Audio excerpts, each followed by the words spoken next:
Bonjour à toutes et à tous et bienvenue pour ce nouveau numéro des débats citoyens de l'Occitanie en commun. Merci de nous être fidèles. Ce soir, c'est le thème des solidarités que nous allons aborder avec cette question. Sommes-nous tous égaux face à la crise? Cette crise que nous traversons tous n'est-elle pas ressentie plus fortement lorsqu'on est en situation de handicap, que l'on fait partie des plus précaires ou que l'on habite dans un quartier populaire? C'est à cette question que nous allons tenter de répondre ce soir avec nos invités. Pour commencer, à côté de moi se trouve Rachida Lucaso. Bonjour. Bonjour. Vous êtes conseillère régionale, vous vous occupez notamment de toutes les questions relatives aux solidarités. Bienvenue à vous. Avec nous également en visioconférence pour nous parler de ces questions, Henri Brun.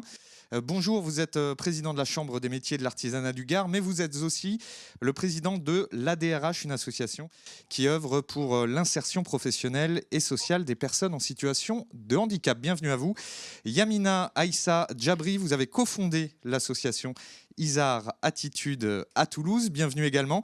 Et puis Michel Albarey, vous êtes secrétaire fédéral du Secours populaire du Lot. Bienvenue à vous trois. Alors Rachida Lucaso, plantons le décor tout de suite. Si le virus que nous connaissons tous ne fait pas de distinction entre les classes sociales, en revanche, est-ce qu'on peut dire que les conséquences de ce virus ne sont pas les mêmes pour tous ? Alors pour répondre à cette question, bien évidemment que cette crise sanitaire que nous vivons depuis un petit peu plus d'un an maintenant n'a fait que révéler, n'a fait qu'accentuer, n'a fait que creuser certaines inégalités sur certains territoires. Et les conséquences, bien évidemment, n'ont pas été les mêmes pour tous nos concitoyens. Elles ne le sont pas encore aujourd'hui. Et les conséquences découlent des conditions familiales, des conditions sociales des familles. On peut dire qu'il y a des oubliés de la crise ? Alors, au-delà des difficultés économiques où ont été exposés et où le sont encore les employés, les ouvriers, qui vivent dans des communes les plus pauvres, qui vivent dans les communes les plus denses aussi, avec pour la plupart des problèmes de logement trop exigus pour leur famille, où la situation financière s'est dégradée, tout simplement pour beaucoup, où le nombre de chômeurs est bien plus important que sur d'autres territoires. Bien oui, certaines familles, pas mal de concitoyens ont dû faire face à des fractures sociales. Et la plus importante, qui a été prégnante, qui a été préoccupante et qui a été importante, eh bien celle de l'éducation, notamment. Parce que cette crise sanitaire a apporté la digitalisation de l'éducation et la mise en place de l'enseignement à distance. Et c'est là que s'est révélé le déséquilibre vraiment criant, vraiment important face à cette mise en place. Ça met en exergue certaines inégalités. Complètement. Henri Brun, on l'a dit, vous présidez une association qui milite pour l'inclusion des personnes en situation de handicap. Je vous pose presque la même question. Est-ce que selon vous, les personnes en situation de handicap ont été un petit peu oubliées depuis plus d'un an maintenant ? Alors oui, évidemment, parce qu'il y a un effet amplificateur, ça a été rappelé par la conseillère régionale, parce que ça touche à la fois les plus fragiles, les plus vulnérables, et qui sont devenus du coup de facto un peu les oubliés. On l'a dit, vous militez pour l'inclusion, cette insertion sociale et professionnelle, c'est en quelque sorte le nerf de la guerre quand on travaille sur ces questions ? Alors, on voit pas les choses comme ça, parce que je veux dire, l'handicap, d'abord, ça peut nous toucher chacun d'entre nous. Et pour nous, on considère d'abord de ne pas stigmatiser les individus. Et c'est de travailler en considérant que, oui, ils ont quelque chose en moins, voire quelque chose en plus. Et que la solidarité, le fait que la proximité que nous pouvons avoir avec eux, permettra en tout cas de donner un sens à l'humain, parce que nous croyons aussi beaucoup en l'humain. Il y a toutes les difficultés pratiques, peut-on dire, et notamment liées au confinement. Mais on imagine que viennent se rajouter à cela aussi peut-être des difficultés psychologiques ? Alors bien sûr, parce que de facto, lorsque vous avez vous ne pouvez pas vous déplacer, que vous avez du mal à communiquer, forcément, cette notion d'isolement, elle est plus forte que par ailleurs. Pour autant, j'ai envie de vous dire, L'avantage aussi, c'est que vous étiez reconnu peut-être avec ce handicap avant et que vous êtes entouré. Et je crois que là aussi, ça a été rappelé tout à l'heure, l'handicap touche toutes les classes de la société, qu'elles soient dans toute l'Occitanie, qu'on soit en milieu rural ou en milieu urbain, qu'on soit dans un milieu favorisé ou défavorisé. Et quelquefois, le travail et l'inclusion permettent aussi à ces personnes de trouver un sens. Parce que le plus important, c'est de ne pas sombrer dans l'isolement. Quand on a préparé cette émission, vous me disiez, quand on parlait d'inclusion, il y a un sujet sur lequel vous vouliez absolument rebondir, c'était l'implication des TPE-PME dans cette inclusion. Alors oui, je sais que c'est original d'avoir un représentant du monde économique qui s'intéresse à ces questions, mais elles sont tellement ancrées en nous que pour nous, elles nous semblent naturelles. Et c'est vrai qu'on n'a pas attendu que le gouvernement ou le législateur pénalise ou oblige à travers des effectifs dans une entreprise pour insérer des travailleurs handicapés dans l'artisanat et dans les TPE. Bien souvent, ça paraît naturel, d'autant que dans un certain nombre de cas, ce sont des métiers qui sont de proximité, avec des hommes et des femmes qu'on connaît et qui font partie aussi intégrale de la famille, et que du coup, lorsqu'il y a une embûche dans leur vie, qui entraîne un handicap, et bon, par tous les moyens, on cherche à trouver une solution. Et c'est ça le sujet. Un peu le même sujet qui est lié à l'apprentissage. Souvent, l'apprentissage, ce sont des jeunes garçons ou filles qu'on voit un peu oubliés du système éducatif et qu'on arrive à capter et qui font, croyez-moi, de merveilleux chefs d'entreprise. Dernière question sur ce sujet. Y a-t-il encore beaucoup de freins en France quand on parle d'inclusion des personnes en situation de handicap? Alors oui, il y a plusieurs freins. Il y a le frein d'abord à l'intérieur et l'extérieur. Quelquefois, de faire entendre à une personne, parce que c'est le regard de la société, de reconnaître qu'on a un handicap, c'est quelquefois difficile pour le citoyen, pour le salarié, voire pour l'individu, de reconnaître qu'on a un handicap. Et pour autant, le système qui est organisé dans notre société fait que dès lors qu'on est reconnu comme travailleur handicapé ou comme handicapé, on ouvre droit à un certain nombre de prérequis qui permettent des accompagnements. Et ça, déjà, ce frein, je crois qu'il ne faut pas stigmatiser, et qu'aujourd'hui, moi j'aime à dire qu'on est tous des handicapés de la vie, et malheureusement, ce manque de solidarité qui est criant encore plus aujourd'hui que jamais, doit nous le prouver. Donc chacun d'entre nous, on doit faire preuve d'humilité par rapport à ça. Et puis surtout le regard des autres. Ça commence à l'éducation. Tout à l'heure, il a été dit qu'effectivement, le mode éducatif, donner les moyens, lorsqu'on est un peu différent d'autres, de pouvoir accéder à ce monde de l'éducation, à ce monde du savoir, qui va permettre d'avoir un permis de vivre et de s'épanouir sur ce beau territoire d'Occitanie. Rachida Lucaso, cette question des personnes en situation de handicap a finalement très peu été évoquée depuis le début de cette crise, de cette pandémie. Alors, le handicap est un réel enjeu de société. Nous devons lutter contre toutes les formes d'exclusion, contre toutes les formes d'inégalité. Aujourd'hui, encore plus qu'hier, je dirais, et le handicap en fait partie. Et nous nous sommes saisis vraiment de cette question parce que... Qu'a fait la région sur cette fameuse inclusion dont on parlait? Alors justement, la région Occitanie a décidé d'une véritable politique volontariste en ce sens, et nous nous sommes engagés pour que le handicap n'en soit plus un. Et nous avons également, nous nous sommes mobilisés pour prendre en compte ce handicap d'une façon efficace, d'une façon pérenne aussi, et puis en concertation avec ces publics en situation de handicap, nous avons élaboré un plan d'action avec 20 leviers, 20 actions qui constituent ce plan d'action pour répondre à leurs besoins dans leur vie quotidienne, pour répondre à leur envie également. Alors, 20 actions, je ne vais pas toutes les citer, mais il y en a quelques-unes qui sont importantes. Monsieur en parlait tout à l'heure de l'apprentissage. Nous avons incité et nous avons, pour ainsi dire, activé le processus pour que l'apprentissage soit ouvert au plus grand nombre. Nous avons déployé de nouveaux moyens pour une plus forte inclusion, pour une inclusion, pour une meilleure inclusion aussi, pour les jeunes scolarisés, pour les étudiants en milieu ordinaire. Nous favorisons également la mobilité internationale aux apprenants.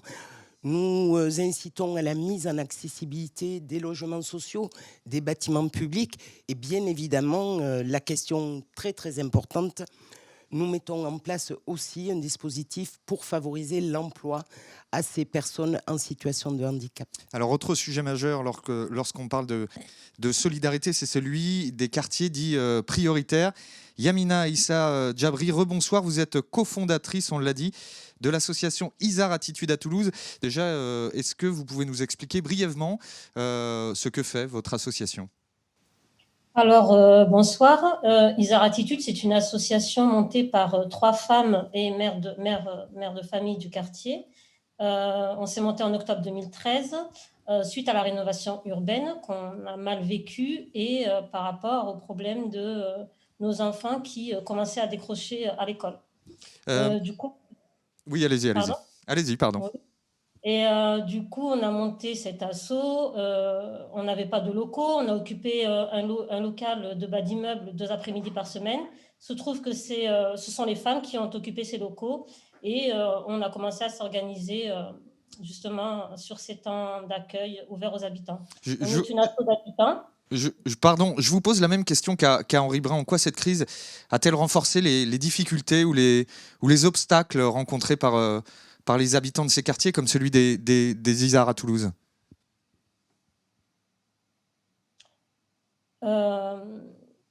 C'est à moi que vous parlez ? Oui, absolument. Oui, excusez-moi. Alors, nous, on a... Alors, ce qu'on a mis... Le problème de logement, suroccupation des logements, il y a des immeubles qui n'ont pas de balcon, donc des familles qui vivent très mal tout ça, et l'histoire de l'école, de l'éducation.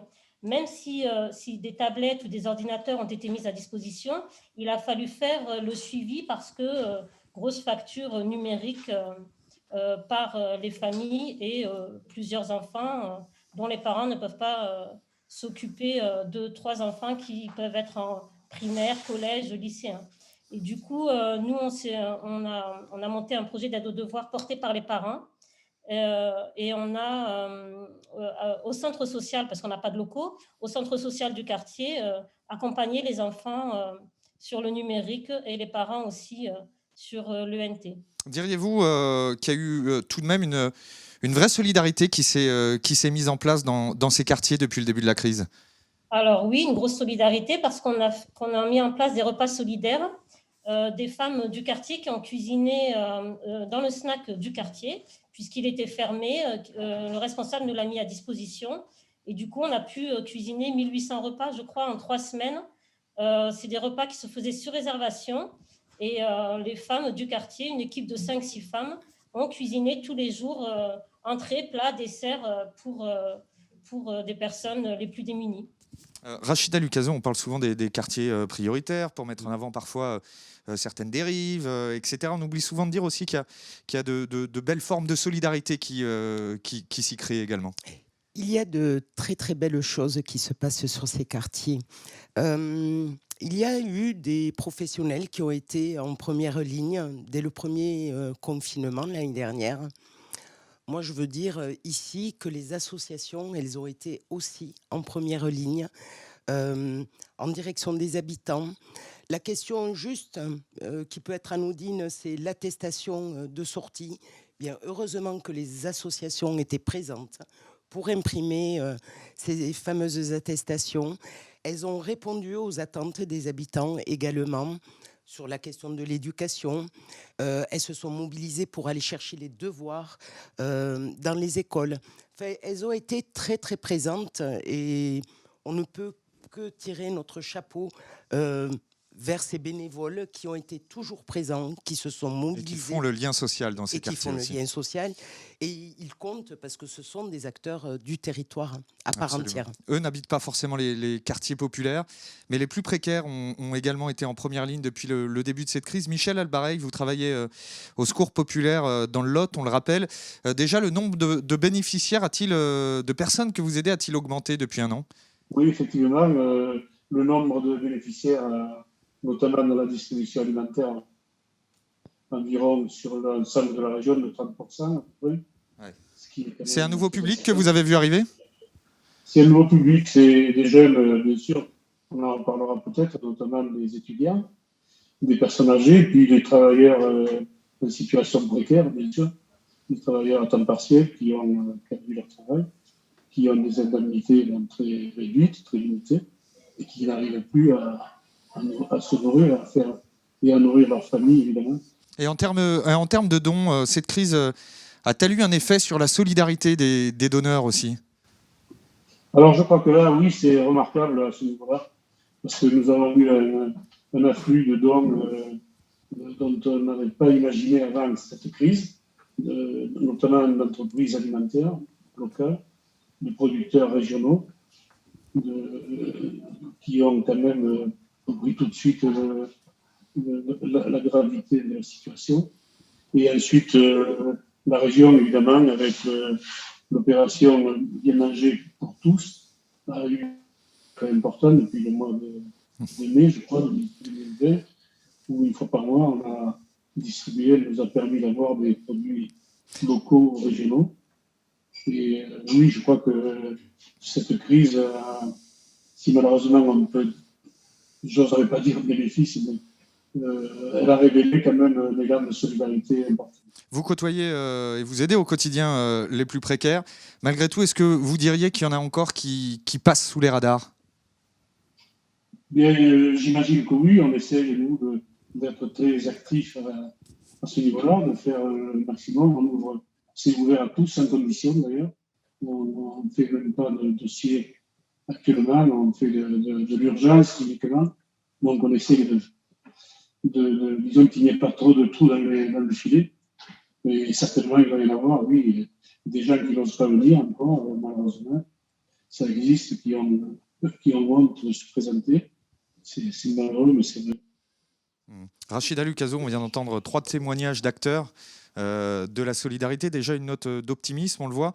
Il y en a, et vous en faites partie, beaucoup de personnes qui luttent pour réduire les inégalités. Oui, effectivement, tout le monde est important dans cette solidarité collective. La solidarité est essentielle et nous, au niveau de la région Occitanie, nous traduisons nos valeurs en actes et ces actes sont passés par, Monsieur Albarel vient de le dire, par le dispositif Bien manger pour tous, par exemple, où nous avons trouvé un équilibre pour aider les producteurs locaux, pour aider les familles via les associations comme le Secours populaire et la Banque alimentaire. Donc c'est une aide, nous avons effectué plus de 80 livraisons aujourd'hui et nous continuerons s'il le fallait parce que la région Occitanie n'entend laisser personne sur le côté de la route. Alors, tout simplement. La solidarité, les solidarités, c'est un combat majeur de la région. Bien évidemment, et ça touche toutes nos politiques dans la transversalité. Il est important de soutenir cette solidarité et nous le faisons à travers notre soutien aux associations qui ont initié des choses depuis le début de cette crise sanitaire. Nous nous sommes toujours montrés présents à leur côté pour les aider parce qu'ils sont en lien avec les habitants. Ils organisent des actions vers ces habitants et heureusement que ces acteurs associatifs sont là. Ce sera le mot de la fin. Merci beaucoup Rachida Lucaso d'avoir été avec nous ce soir. Merci également à nos 3 invités d'avoir accepté de nous livrer leur témoignage et leur expérience sur ce sujet. Merci beaucoup. On se retrouve jeudi prochain pour un nouveau live des débats citoyens de l'Occitanie en commun. Ce sera sur l'alimentation. Cette fois, d'ici là, prenez soin de vous et passez une excellente soirée.